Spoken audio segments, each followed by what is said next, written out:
अस्सलाम वालेकुम। आज हम पढ़ेंगे फाइलम पोरीफेरा। ठीक है, अब फाइलम पोरीफेरा जो डाइवर्सिटी एमोंग एनिमल्स की जो चैप्टर के अंदर इनवर्टिब्रेट्स के अंदर आता है, और इनवर्टिब्रेट्स के अंदर बहुत सारे फाइलम हैं।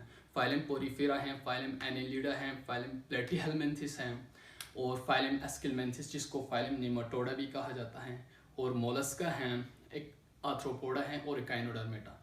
ये सारे फाइलम्स किस चीज़ के अंदर आता है? इनवर्टिब्रेट्स के अंदर।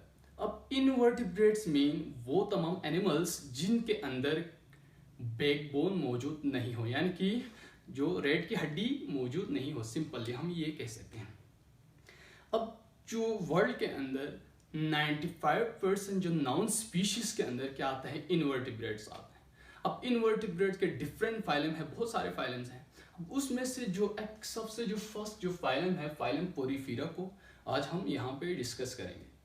तो फाइलम पोरीफेरा के अंदर यहाँ पे अगर हम देखा जाए, वर्ड को देखा जाए, तो पोरी मीन पोर से निकला है, ठीक है, ये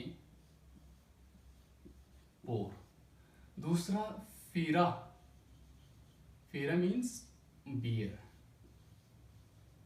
ऐसे तमाम एनिमल्स जिनके बॉडी के ऊपर बॉडी पोर्स हों, तो उनको फाइलम पोरीफेरा के अंदर हम यहाँ पे डिस्कस करेंगे।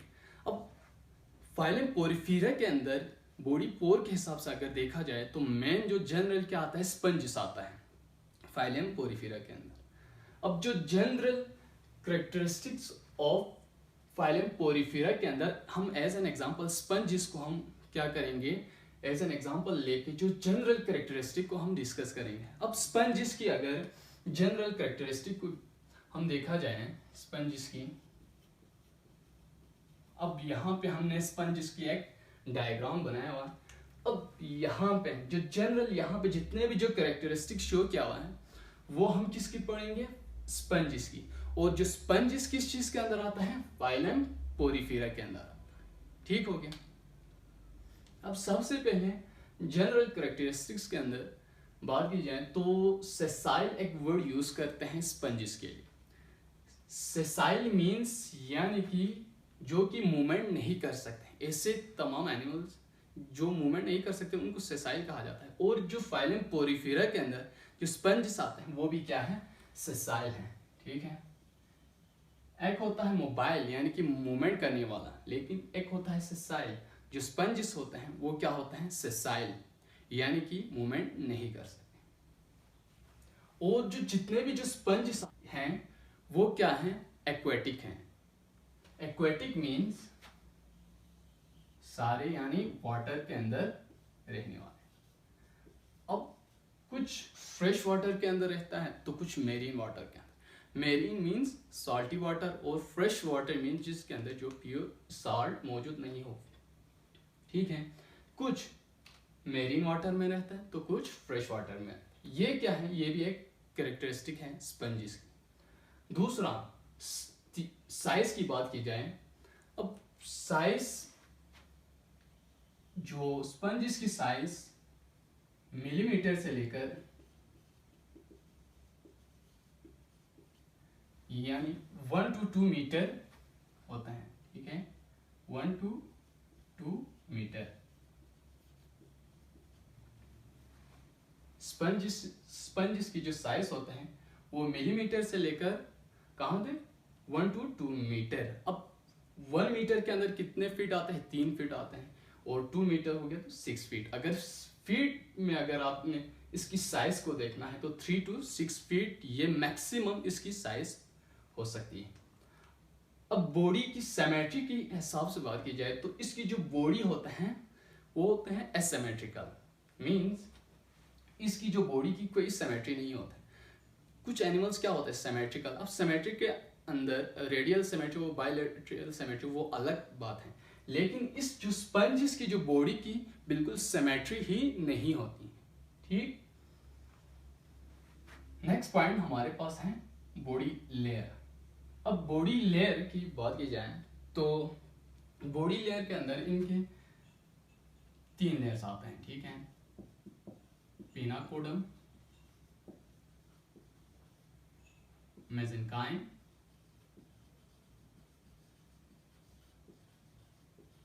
और कोनोडा।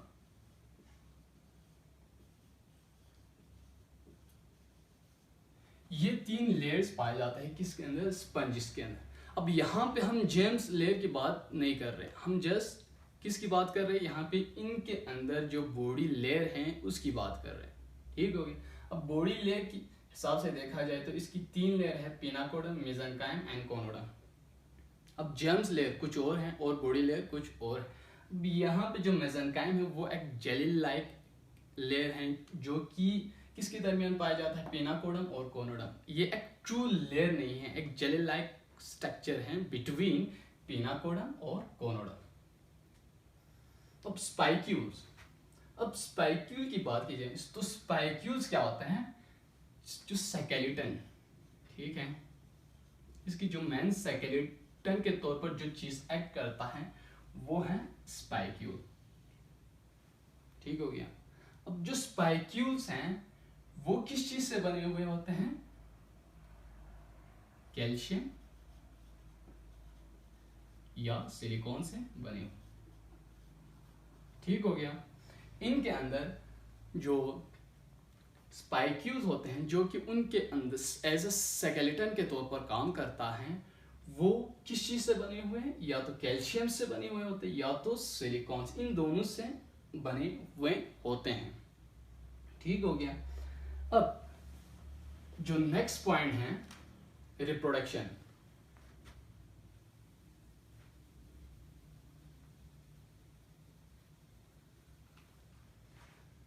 अब रिप्रोडक्शन की बात की जाए तो रिप्रोडक्शन यहां पे एक होता है एसेक्सुअल रिप्रोडक्शन,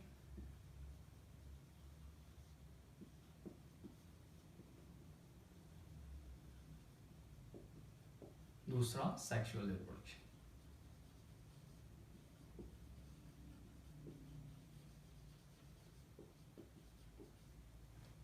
ठीक। अब एसेक्सुअल रिप्रोडक्शन के अंदर यहां पे क्या हुआ, एसेक्सुअल रिप्रोडक्शन में यहां पे एक तो बर्डिंग का प्रोसेस होगा एसेक्सुअल रिप्रोडक्शन में, दूसरा गेम्यूल्स। ठीक है। एसेक्सुअल रिप्रोडक्शन या तो बर्डिंग के थ्रू होगा या तो गेम्यूल्स के थ्रू होगा। अब बर्डिंग क्या होता है, बर्डिंग मीन्स यहां पे फॉर एग्जांपल हमने एक स्पंज बनाया हुआ है, अब इसकी बॉडी के आउटसाइड पे इस तरह के एक क्या बनते हैं, आउटग्रोथ बनते हैं। ठीक है। ये आउटग्रोथ बनने के बाद ये बाद में क्या होते हैं, इस बॉडी से क्या होते हैं, ये अलग होते हैं, स्प्रेड होते हैं, और इस की डेवलपमेंट होके ये इस तरह अलग होते हैं।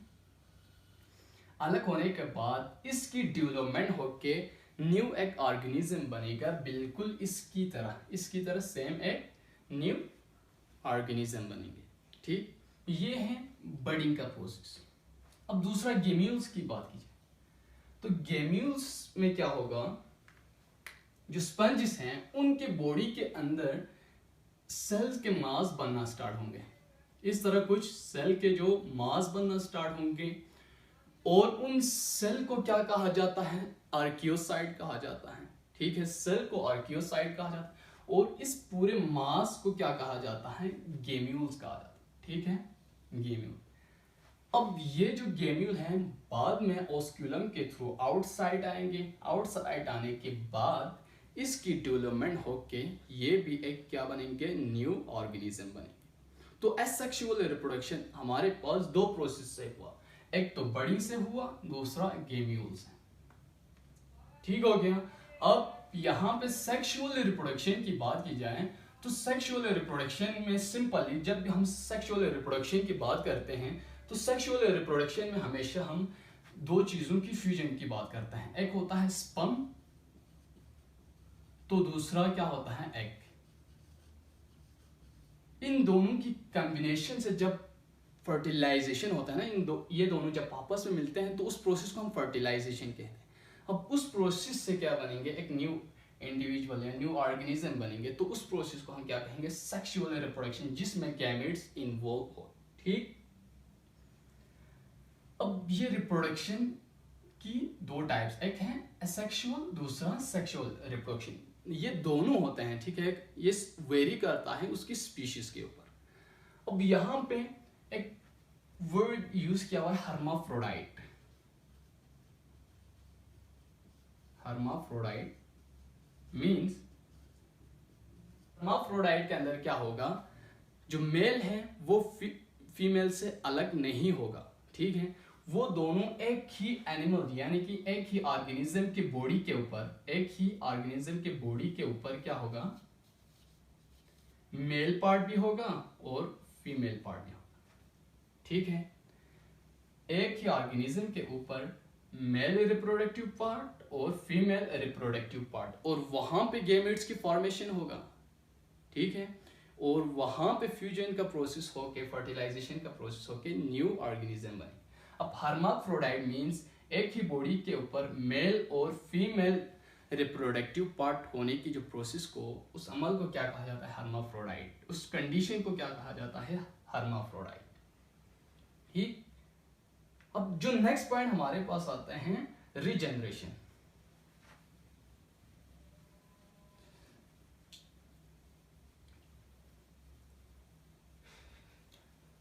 रीजनरेशन की बात की जाए तो रीजनरेशन में क्या होता है, फॉर एग्जांपल ये एक हमारे पास क्या है, स्पंजिस है फॉर एग्जांपल। अब इसका कुछ हिस्सा क्या होते हैं, कट जाते हैं, इसका कुछ हिस्सा क्या होते हैं, कट जाते हैं। तो इसके अंदर ये कैपेसिटी होते हैं कि ये क्या कर सकते हैं, अपना जो कटा हुआ पार्ट दोबारा से बना सकते हैं, ठीक है। उस प्रोसेस को क्या कहेंगे, रीजनरेशन।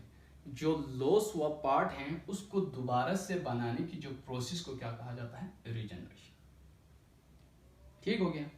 अब नेक्स्ट आता है इनके अंदर, जो स्पंजिस के अंदर जो एवोल्यूशनरी जो एडाप्टेशन है वो क्या क्या है। अब एवोल्यूशनरी एडाप्टेशन के अंदर हम सबसे पहले डाइजेशन को डिस्कस करेंगे। अब जो डाइजेशन है स्पंजिस के अंदर, जो डाइजेशन है वो इंट्रासेलुलर होगा, इंट्रासेलुलर।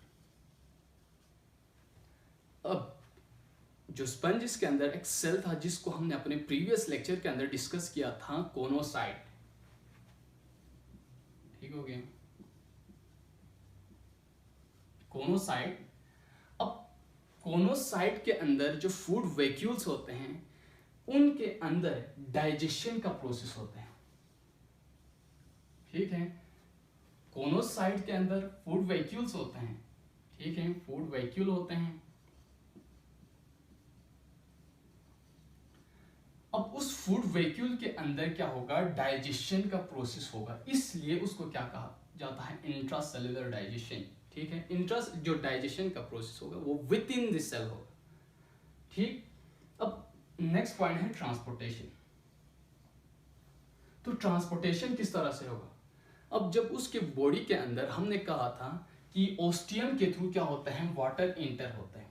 अब ओस्टियम के थ्रू वाटर इंटर होने का जो दो मेन मकसद है, एक तो फूड की सप्लाईमेंट, ठीक है, दूसरा ऑक्सीजन की सप्लाईमेंट।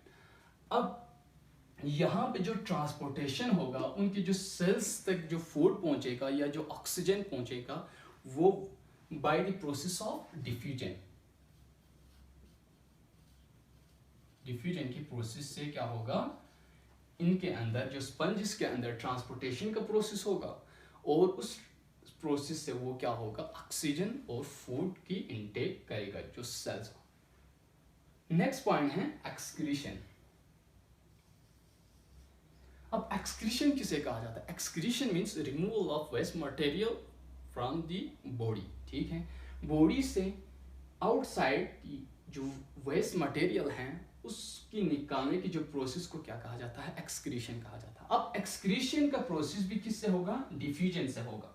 एक्सक्रीशन का जो प्रोसेस है वो भी डिफ्यूजन से होगा। अब वो किस तरह होगा, अब यहाँ पे जो वेस्ट मटेरियल है वो वाटर के साथ, जब वाटर उसकी बॉडी से, स्पंजिस की बॉडी से निकल जाते हैं या एक्सक्रन होते हैं, उस वक्त जो वेस्ट मटेरियल है वो भी उस वाटर के साथ क्या होगा, एक्सक्रन होगा आउटसाइड द बॉडी थ्रू ओस्क्यूलम। अब ओस्क्यूलम क्या है, एक बड़ा सा ओपनिंग है, उसके थ्रू क्या होता है, वाटर एग्जिट होते हैं। अब जब वाटर एग्जिट हो रहा होता है तो उस वक्त क्या होता है, इसके साथ जो वाटर के साथ जो वेस्ट मटेरियल हैं उसकी भी एक्सक्रीशन होते हैं। अब लास्ट पॉइंट हमारे पास है नर्वस सिस्टम। नर्वस सिस्टम को अगर देखा जाए तो नर्वस सिस्टम जिस तरह हमारे अंदर क्या है, ह्यूमन के अंदर वेल डेवलप नर्वस सिस्टम है ना, तो इनके अंदर वेल डेवलप नर्वस सिस्टम नहीं होता है। इनके अंदर कुछ स्पेशलाइज सेल्स होते हैं जो कि डिफरेंट चीज़ों को सेंस करने में क्या होता है, हेल्पफुल होता है। क्या होता है, सेल्स होते हैं इनके अंदर, ठीक है, स्पेशलाइज सेल्स होते हैं जो कि डिफरेंट चीज़ों को सेंस करते हैं। अब स्पंजिस की एग्जांपल देखा जाए तो स्पंजिला है, सिकोन है, ल्यूकोसोलिना है और यूप्लेक्टिला है।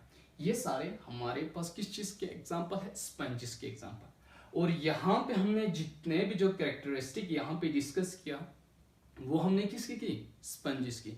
स्पंजिस की ये जनरल कैरेक्टरिस्टिक हैं और ये स्पंजिस किस चीज़ के अंदर आता है, फाइलम पोरिफेरा के अंदर आता है। ठीक हो गया। अब जो स्पंजिस की कुछ इंपॉर्टेंस की बात की जाए तो इंपॉर्टेंस में सबसे पहला क्या है, वॉशिंग प्लस बाथिंग। जो स्पंजिस हैं उसको वॉशिंग के लिए भी यूज किया जाता है और बाथिंग के लिए भी यूज किया जाता है। अब second point, first point washing plus bathing और सेकंड पॉइंट इसकी क्या होता है, जो स्पंजिस की एक करेक्टरिस्टिक होते हैं कि ये वाटर को बहुत ज़्यादा एब्जॉर्ब करने की कैपेसिटी रखता है। कौन, स्पंजिस। अब उसकी वजह से जो स्पंजिस हैं उसको ऑपरेशन वगैरह में यूज करते हैं, ऑपरेशन में, क्योंकि उसकी जो वाटर या फ्लूइड को एब्जॉर्ब करने की कैपेसिटी ज़्यादा है, इसलिए उसको ऑपरेशन में किस चीज़ की एब्जॉर्प्शन के लिए, ब्लड की, ठीक है, ब्लड की एब्जॉर्प्शन के लिए स्पंजिस को यूज किया जाता है। और लास्ट हमारे पास जो पॉइंट है वो है सोन एब्जॉर्प्शन। अब जो स्पंजिस हैं उसको किस चीज़ की एब्जॉर्प्शन के लिए भी यूज करता है, सोन एब्जॉर्प्शन। अब ये स्पेशली जो बड़े बड़े जो बिल्डिंग्स होते हैं उनके अंदर स्पंजिस को साउंड की जो एब्जॉर्प्शन है उसके लिए क्या करता है, यूज करता है। तो ये थी आज की हमारी टॉपिक। नेक्स्ट लेक्चर तक के लिए मुझे इजाज़त दीजिए। अल्लाह हाफिज़।